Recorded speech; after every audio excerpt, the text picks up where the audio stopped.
فوجی کے بجائے روبوٹ فوجی ہوں گے تو دشمن کے علاقے میں داخل ہو کر لڑیں گے اور شاید اپنے اندر کسی بھی حملے کے نتیجے میں پیدا ہونے والی خرابی کی صورت میں اپنی مرمت یعنی اپنے آپ کو ریپیئر بھی خود کر سکیں گے۔ تو ایسی جنگوں میں انسانی ہلاکتیں بظاہر کم ہو سکتی ہیں کیونکہ محاذ پر سپاہی نہیں ہوں گے بلکہ مشینیں ہوں گی۔ لیکن اس کا مطلب یہ بھی ہوگا کہ جنگ شروع کرنا حکومتوں کے لیے آسان ہو جائے گا۔ جب انہیں یہ یقین ہوگا کہ ان کے اپنے شہری فوجی نہیں مریں گے تو وہ زیادہ بے خوفی سے حملے کا حکم دیں گے۔ اس سے عالمی سطح پر جنگوں کا امکان اور بھی بڑھ سکتا ہے۔ جی ناظرین، مصنوعی ذہانت کی سب سے طاقتور صلاحیت ڈیجیٹل دنیا میں ہے۔ اگر جنگیں اے آئی کے ذریعے ہوں تو دشمن کو گولیوں یا بموں سے نقصان پہنچانا ضروری نہیں رہے گا بلکہ اس کا بجلی کا نظام، بینکنگ سسٹم، انفراسٹرکچر، مواصلاتی نیٹ ورک اور دفاعی ریڈار مفلوج کر دیے جائیں گے۔ یہ سب کچھ چند سیکنڈ میں ممکن ہوگا۔ اس صورت میں جو پہلے حملہ کرے گا وہی کامیاب قرار پائے گا۔ سوچئے، اگر کسی ملک کا اے آئی سسٹم دوسرے ملک کے پاور گرڈ پر حملہ کرے اور پورے ملک کو اندھیرے میں ڈبو دے تو یہ بھی معاشی اعتبار سے ایک تباہ کن جنگ ہی ہوگی۔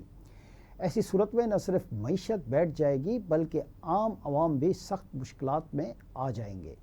اس طرح کی جنگ میں ہلاکتیں براہ راست بمباری سے نہیں بلکہ بھوک، پیاس، علاج کی سہولت نہ ملنے اور سماجی انتشار سے ہوں گی۔ دوسری جانب اے آئی کی جنگوں کا سب سے بڑا نتیجہ عالمی طاقتوں کے توازن میں نظر آئے گا۔ وہ ممالک جو ٹیکنالوجی میں آگے ہوں گے دوسروں پر غالب آ جائیں گے۔ امریکہ، چین، روس، یورپ اور اسرائیل اس وقت عسکری اے آئی پر سب سے زیادہ سرمایہ کاری کر رہے ہیں۔ ترقی پذیر ممالک جیسا کہ پاکستان یا افریقی ممالک شاید اتنی تیزی سے اس دوڑ میں شامل نہ ہو سکیں۔ اس کا مطلب یہ ہوگا کہ عالمی طاقتوں اور کمزور ممالک کے درمیان فاصلہ مزید بڑھ جائے گا۔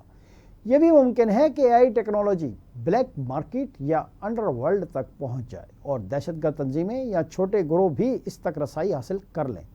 اگر کوئی غیر ریاستی گروہ خود کار ڈرونز یا سائبر حملوں کا استعمال کرے تو پوری دنیا عدم استحکام کا شکار ہو سکتی ہے۔ یہ دنیا کے لیے بہت زیادہ تباہ کن صورتحال ہوگی اور ملکوں پر ریاست کا کنٹرول نہ ہونے کے برابر رہ جائے گا۔ جی ناظرین، انسانی تاریخ میں ہمیشہ یہ بحث رہی ہے کہ جنگ میں کیا جائز ہے اور کیا ناجائز۔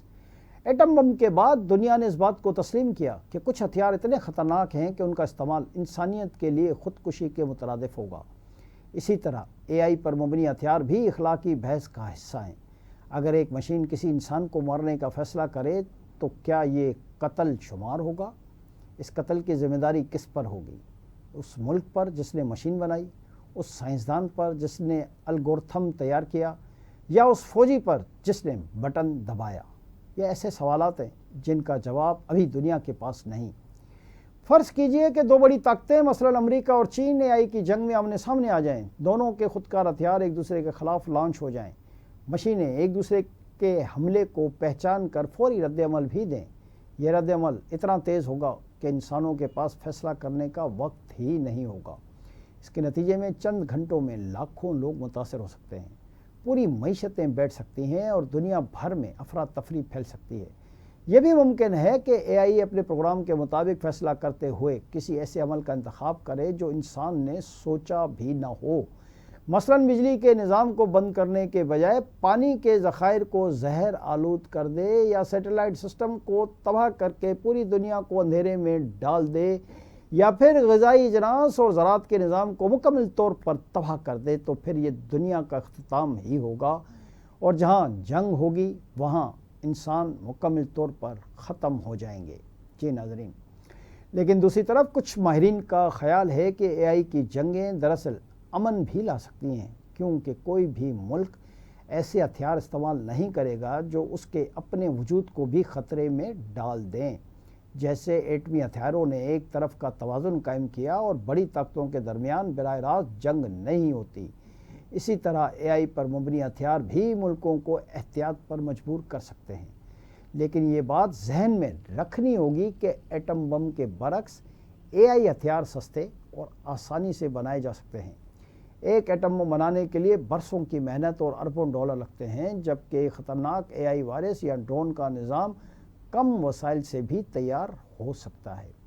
یہی چیز اسے زیادہ خطرناک بنا دیتی ہے۔ آخر میں یہ بات کہ اگر دنیا میں جنگیں مکمل طور پر AI کے ذریعے لڑی گئیں تو انسانیت ایک ایسے دور میں داخل ہوگی جہاں زندگی اور موت کے فیصلے مشینیں کریں گی۔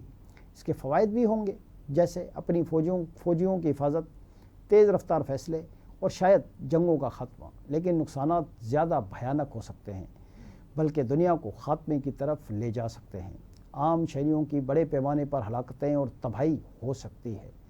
AI کے ذریعے جنگوں کے نتیجے میں غیر متوقع نتائج نکل سکتے ہیں۔ دہشت گرد گروہوں کے ہاتھوں میں جدید ہتھیار لگنے کے امکانات بڑھ سکتے ہیں اور عالمی امن کا تباہ ہونے کے امکانات بھی بہت زیادہ ہی بڑھ سکتے ہیں۔